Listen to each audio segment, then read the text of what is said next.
अभी 17 तारीख और 18 तारीख पे आईआईटी में, जेएनयू में, इग्नू में अलग अलग जगहों पर एक व्याख्यान के रूप में मेरा जाना हुआ। और जैसे अभी मैं आपके सामने विषय रख रहा हूँ तो वहाँ मैंने कुछ विषय रखे वो आपके सामने रखता हूँ जो मैंने उनसे आग्रह किया और जो वहाँ चर्चाएं की। एक पहली बात यह है कि महर्षि वाल्मीकि जी आदि कवि है, तो उस आदि कवि होने का प्रमाण क्या है? तो पहला एक ऐसा अवसर है जहाँ पर महर्षि वाल्मीकि जी एक ऐसा काव्य रचना करते हैं जो इतिहास का प्रमाणित पुख्ता प्रमाण है कि इतिहास, भारतीय इतिहास और मानवीय सभ्यता का इतिहास जब भी लिखा जाए तो उसमें पहला जो डॉक्यूमेंटेड हिस्ट्री है वो महर्षि वाल्मीकि जी के द्वारा लिखा गया रामायण है।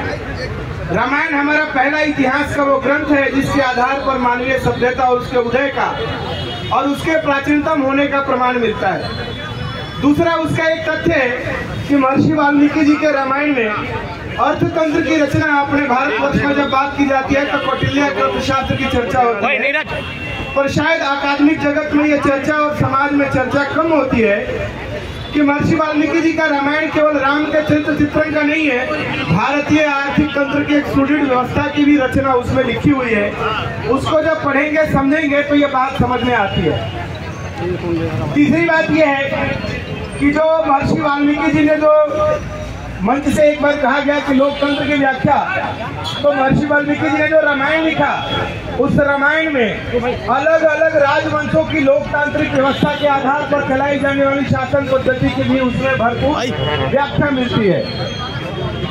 तीसरी बात है कि इसमें जब शासन तंत्र की व्याख्या आती है, लोकतंत्र की व्याख्या आती है, तो लोकतंत्र वही नहीं जिसमें केवल चुनाव में प्रतिभाग करना होता है। लोकतंत्र तो वास्तव में वो होता है जो शरीर अपना मन बुद्धि के साथ समागम करके अपने शरीर का संचालन करता है।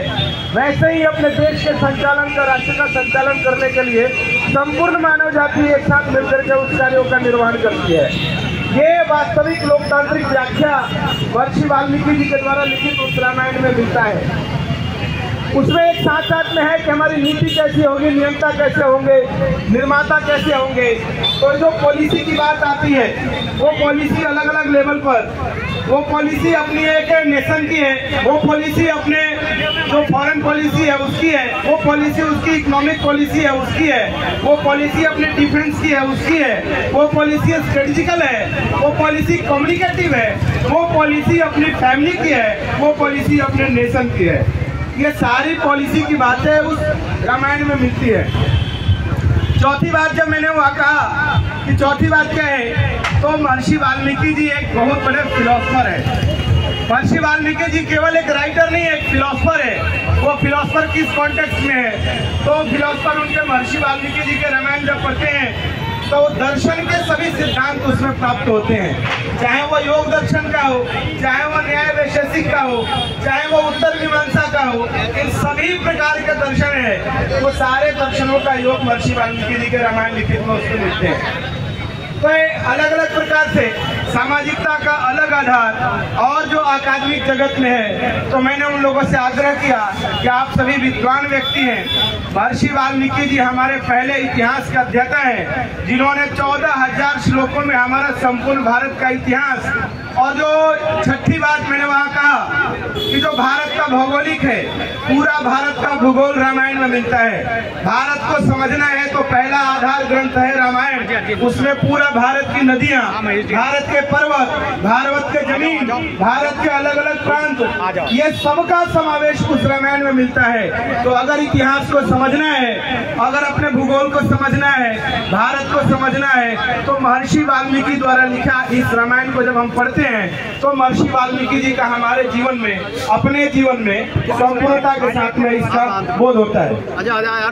तो महर्षि वाल्मीकि जी के उन आदर्शों को, और जो उन्होंने नायक गढ़े, जो उस रामायण में खलनायक है, उस खलनायक को भी देखेंगे तो जीवन में आदर्श स्थापित करने का बोध आता है कि किस प्रकार की बातें हम करते हैं। तो नायक सर्वश्रेष्ठ है तो खलनायक भी कुछ बातों में अपने समाज को प्रेरणा देने का काम करता है।